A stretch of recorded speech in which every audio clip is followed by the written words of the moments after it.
ముఖ్య సంపదన్న గారు, వేదిక మీద ఉన్న అందరు పెద్దలు, గౌరవనీయులు ప్రభాకర్ రెడ్డి గారు, మీకు ప్రత్యేకమైన వందనాలు సార్.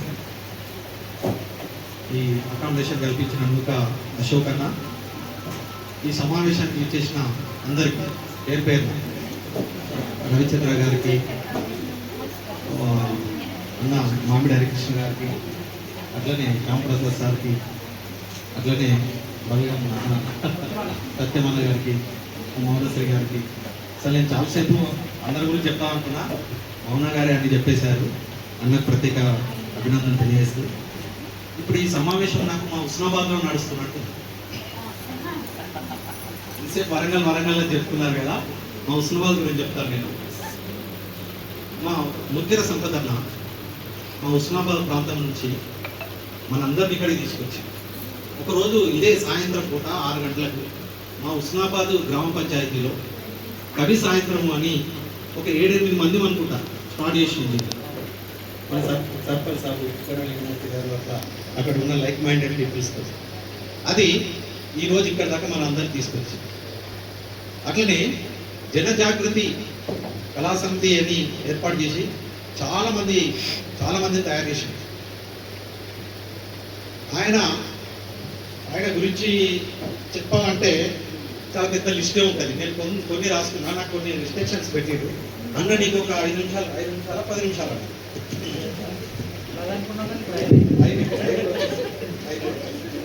అయితే మొదటగా ఇక్కడ సందర్భం సమయం కలిసింది కాబట్టి, ఇక్కడి ప్రసాద్ ప్రశ్నించి నినదించిన నీ కంచుకంఠము ప్రజాక్షేత్రంలో ఇంకా మారుమోగుతూనే ఉందని అమృతగానం అనే ఒక కవితలో ఈ పుస్తకంలో రాశారు.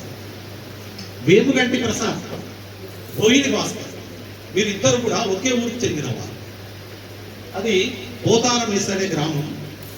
ఇప్పుడు అన్నవరం శ్రీనివాస్ అనే మిత్రులు ఉన్న ప్రాంతం. మేమంతా కూడా మా బాల్యకాలం అంతా కూడా ఆ హుస్నాబాద్ ప్రాంతంలో ఉద్యమ నేపథ్యంలో పెరిగిన వాళ్ళు. అక్కడ మా ముందు తరం వాళ్ళు, ముఖ్యంగా రజనీశ్రీ సార్, ఊరుకు కాళ్ళకు గజ్జలు కట్టుకొని డబ్బు భుజానేసుకొని మాలాంటి వాళ్ళకి ఎంతో మందికి ప్రేరణగా నిలిచారు. ఆయన అక్షర ఉజ్వల కార్యక్రమం చేస్తూ పల్లె తిరుగుతూ వాడవాడ తిరుగుతూ ప్రతి వాడవాడలో పల్లెలో రాత్రిపూట బడికి పోవాలి, వయోజన విద్య అందరికీ అందాలి అని గల్లు గల్లు గల్లు గల్లు గజ్జల సింగారమా తందనానే తానే, గల్లు గల్లు గల్లు గల్లు గాజుల వయ్యారమా తందనానే తానే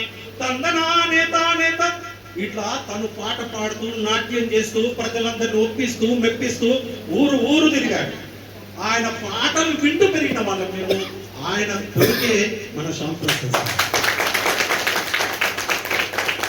శ్యాంప్రసాద్ సార్ ఇక్కడి దాకా రావడానికి ఆ రజనీశ్రీ గారి యొక్క కళా దృష్టి, వాళ్ళ తృష్ణ, వాళ్ళ ఆత్మ, వాళ్ళ రక్తం, ఆ సాహిత్యం ఈ రోజు ఇక్కడి దాకా ప్రవహించింది. ఆ రజనీశ్రీ సార్ మా ముఖ్య సంపదన్నకు ప్రత్యక్షంగా గురువు, సామాజిక శాస్త్రాన్ని బోధించిన వాడు. అట్లనే కళాక్షేత్రంలో కూడా ప్రత్యక్షంగా పరోక్షంగా మాలాంటి తరానికి గురువైన వాడు రజనీశ్రీ సార్. రజనీశ్రీ లేకపోతే మా హుస్నాబాద్ ప్రాంతంలో పాటలు లేవు, మాటలు లేవు. అంత గొప్పగా కళా బృందాలను స్థాపించినటువంటి వాడు మా రజనీశ్రీ సార్. నేను గర్వంగా చెప్తున్నాను. బోయిని భాస్కర్ గారు కావచ్చు, ముఖ్య సంపత్ కుమార్ కావచ్చు, ఇక్కడ ఉన్న శ్యాంప్రసాద్ సార్, మా రవిచంద్ర, ఇక్కడ ఉన్న మిత్రులు అందరూ దాదాపు. వేముగంటి ప్రసాద్ పాడిన పాట ముఖ్య సంపదన్న గారికి మొదటగా గుర్తింపు తెచ్చినటువంటి పాట. ఆయనను ఒక పల్లె నుంచి ఒక మారుమూల ప్రాంతం, ఎర్ర బస్సు కూడా ఉన్నటువంటి ప్రాంతం, ఆ ప్రాంతం నుంచి ఒక పాటను, ప్రపంచ స్థాయి పాటలు రాసి ప్రజలను ఆలోచింపజేసిన చైతన్యం ఆ పాటలో ఉంది. ఆగస్టు 28 ఆంధ్రుల వేషాన్ని కబలించినవో ఉన్మాదిని, జలియన్ వాలా బాగు అయ్యింది బషీర్ బాగు అని పాట రాశాడు. 2000 సంవత్సరంలో బషీర్బాగ్ లో జరిగినటువంటి పోలీస్ కాల్పులలో మరణించినటువంటి అమరవీరుల గురించి రాసిన పాట. అది ఎన్నో రూపాలుగా మాటలు, లాస్ట్కి అది ఆధ్యాత్మిక ఒక భక్తి గీతంగా కూడా మారిపోయింది. అట్లా ముక్కెర సంపదన్న గారు చాలా పాటలు రాశారు, దాదాపు ఒక 500 పైచిలకు పాటలు రాశారు.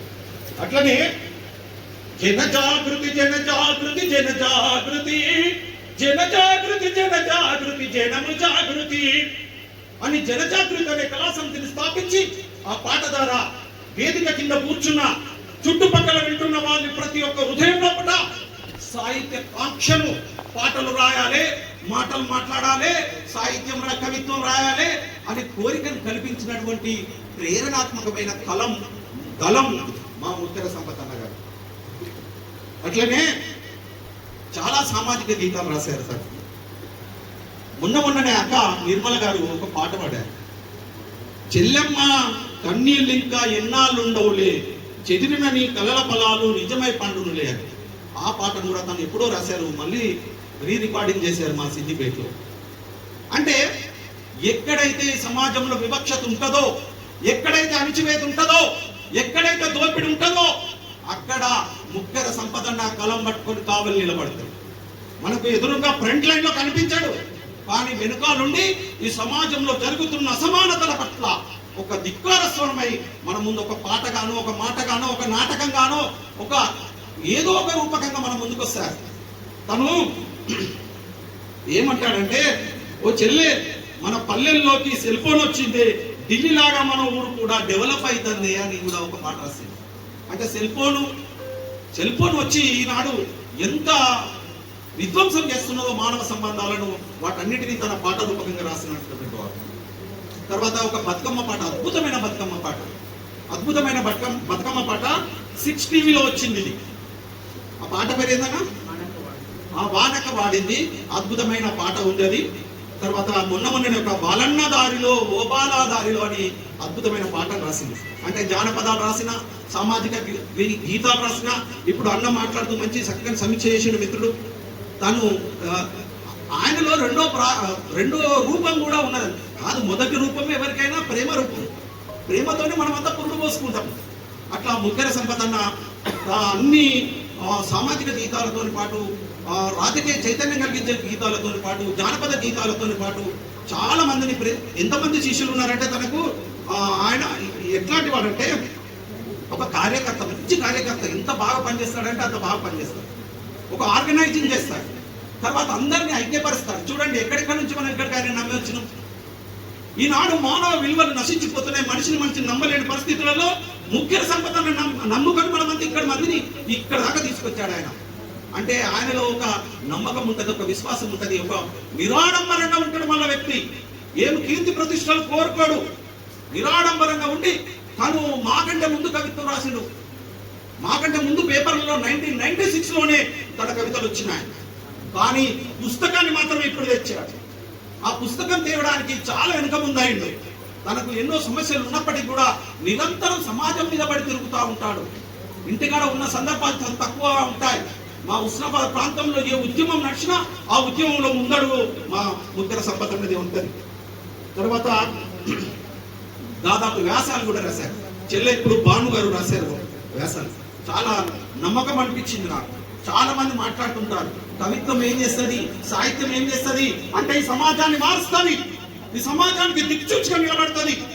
మీ తర్వాత ఈ కవిత్వాన్ని, ఈ సాహిత్యాన్ని చదివేటోళ్ళు ఎవరు అనుకునే వాళ్ళకు భానుశ్రీ లాంటి వాళ్ళ ఒక ఉదాహరణ. ఎంత చక్కని వ్యాసాలు రాసిందామె. ఒక సామాజిక బాధ్యతతో ఈనాడు యువత అంతా అడ్డదిడ్డంగా తిరుగుతున్న సందర్భంలో కూడా ఆమె చక్కని సామాజిక బాధ్యతతో ఒక న్యాయవాద వృత్తిని తీసుకుని ప్రతినిధి అంటే వీళ్ళంతా మన ప్రతినిధులు. మా రజనీశ్రీ దగ్గర మొదలు పెట్టుకుంటే, మా శ్యాంప్రసాద్ అనే దగ్గర మొదలు పెట్టుకుంటే, ఇప్పుడు ఇక్కడ దాకా భానుశ్రీ దాకా అందరూ కూడా ఈ సాహిత్యాన్ని నిజాల మీద వేసుకొని నడుస్తున్నటువంటి వాళ్ళు. తర్వాత దాదాపు చాలా కథలు రాసింది. ఓ 4 కథలు ప్రింట్ అయ్యింది అన్నయ్య. షార్ట్ ఫిలిమ్స్ తీసిండు, అద్భుతంగా నటిస్తాడు. మీకు తెలుసా, ఆయనలో అన్ని భౌమికీన ప్రజ్ఞశాలు, ఆయన అన్ని ప్రతిభలు దాగి ఉన్నాయి ఆయనలో. పాట పాడతాడు, ఎక్కడ లోటు ఉందో ఆ గ్యాప్ చూస్తాడు ఫస్ట్. ఇప్పుడు చూసారా, వేదిక మీద మేము అందరం కూర్చున్నాం, ఎవరు ఈగోలు అల్లకున్నాయి మాకు, కానీ దిగిపోయి కుర్చీ తెచ్చేసింది అక్కడ. అది గొప్పతనం. ఆయన సభాధ్యక్షుడు, ఇంతమందిని ఏకీకృతం చేసిన వాడు. అంటే అన్ని వదిలేసుకొని ఏది గ్యాప్ ఉందో అది చేస్తాడనమాట. ఆయనకు తెలుసు ఒక కార్యక్రమం నడిపించడంలో ఎక్కడ లోటు ఉంటుంది, ఎక్కడ ఏది అందదో అది సరిగా పట్టుకుంటాడు. అందుకే సక్సెస్ అవుతూ ఉంటాడు, ఇంతమందిని కలుపుతూ ఉంటాడు. చాలా ప్రేమిస్తాడు నన్ను, నేను తనను ప్రేమిస్తాను. మేము అంటే కవిత్వాన్ని ప్రేమిస్తాము. ఇక్కడ ఉన్నటువంటి వాళ్ళు ఇంకొక అన్నయ్య మౌనశ్రీ గురించి చెప్పలేదు. మౌనశ్రీ అన్న నిజంగా పసి మనసు కలిగిన వాడు. అంటే మన గౌరవం ఎప్పుడు వస్తుంది? ఎదుటి వాళ్ళు గౌరవం ఇవ్వాలని మనం కోరుకోవద్దు, ఎదుటి వాళ్ళని మనం గౌరవించినప్పుడు వాళ్ళు. మౌనశ్రీ అన్న అద్భుతమైన పాటల రచయితనే కాదు, ఒక మానవతావాది. ఆయన మా మిత్రుడుగా, మా సహచరుడుగా ఉండడాన్ని నేను గర్వపడతా ఉన్నాను.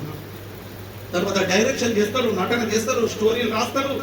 తెలంగాణ ఉద్యమంలోనైతే డప్పు సంఖ్యకేసుకొని ఊరు ఊరు, వాడ వాడ, పల్లె పల్లె తిరిగింది.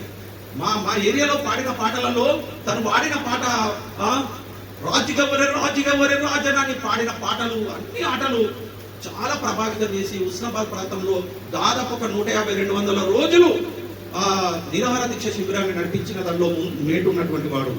తర్వాత అన్ని ఉద్యమాలలో, సామాజిక ఉద్యమాలలో, దళిత ఉద్యమాలలో, అంబేద్కర్ ఉద్యమాలలో తను ఇప్పుడు మానవ హక్కుల వేదిక జిల్లా కమిటీ మెంబర్గా కూడా ఉన్నాడు. బహుజన సాహిత్య రాష్ట్ర కార్యదర్శి మెంబర్గా కూడా మా ముఖ్య సంపదంలో ఉన్నాడు. అయితే తన కవిత్వం గురించి ఒక చిన్న మాటలు చెప్పి నేను ముగిస్తాను.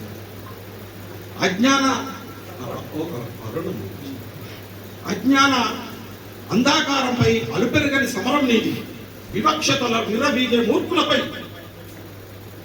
అణ్వస్త్రంలా సంధించిన ప్రశ్న అస్త్రం నీది. అందుకో జోహార్ అని ఆయన కవిత్వానికి పెట్టిన పేరు ఇదే, ప్రశ్నల అస్త్రం. ఇది ప్రశ్నలు సంధిస్తుంటాడు సమాజం మీదికి, ఆలోచింపజేస్తుంటాడు సమాజానికి, ఒక దిశ చేస్తుంటాడు, ఒక నిర్దేశం చేస్తుంటాడు. అట్లనే దిశ నిర్దేశం చేసి ఒక్కోడు తను ఆర్గనైజ్ చేస్తూ ఉంటాడు. తను ఒక్కడి వల్ల కాదు అని మనందరినీ కూడబెట్టాడు. చూడండి, చాలా మంది పరిచయం చేసుకుంటూ మాట్లాడారు. మేము మొన్ననే వచ్చాము, మాకు 4 సంవత్సరాలు అవుతుంది, 5 సంవత్సరాలు అవుతుంది, కరోనా అప్పుడు వచ్చాము అని చెప్తున్నారు. కానీ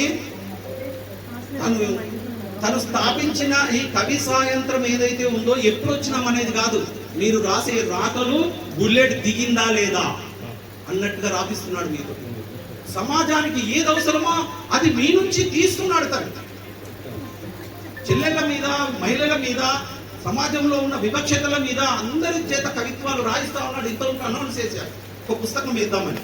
కాబట్టి మిత్రులారా, ఎవరు ఎప్పుడు వచ్చాము, ఇలా సీనియర్ జూనియర్లు అంటూ ఏముండదు. ఎవరైతే కష్టపడి సాహిత్యాన్ని తన ప్రాణంగా భావిస్తారో, తన రక్తమాంసాలను, తన సర్వస్వాన్ని సాహిత్యం కోసం వెచ్చిస్తారో వారు మాత్రమే సాహిత్యాన్ని, సజీవమైన సాహిత్యాన్ని సృష్టించగలుగుతారు. కొంతమంది సోకుల కోసం కవిత్వం రాసే వాళ్ళు ఉంటారు, కొంతమంది శోకంతో కవిత్వం రాసే వాళ్ళు ఉంటారు. ఎవరైతే శోకంతో కవిత్వం రాస్తారో వాళ్ళ కవిత్వము ఇతరుల యొక్క హృదయాన్ని కదిలిస్తూ ఉంటుంది, అది చిరకాలంగా నిలిచి ఉంటుంది. మిత్రులారా, మీద మీద కాకుండా జీవితంలో ఉన్న అట్టడుగు పొరలు, జీవితంలో ఉన్న అణచివేతలు, జీవితంలో ఉన్న దుఃఖాలను, జీవితంలో ఉన్న బాధలన్నింటినీ మన కవిత రూప వస్తువులుగా తీసుకుంటే తప్పకుండా మీరు కూడా గొప్ప కవులుగా ఎదిగే అవకాశం ఉన్నది.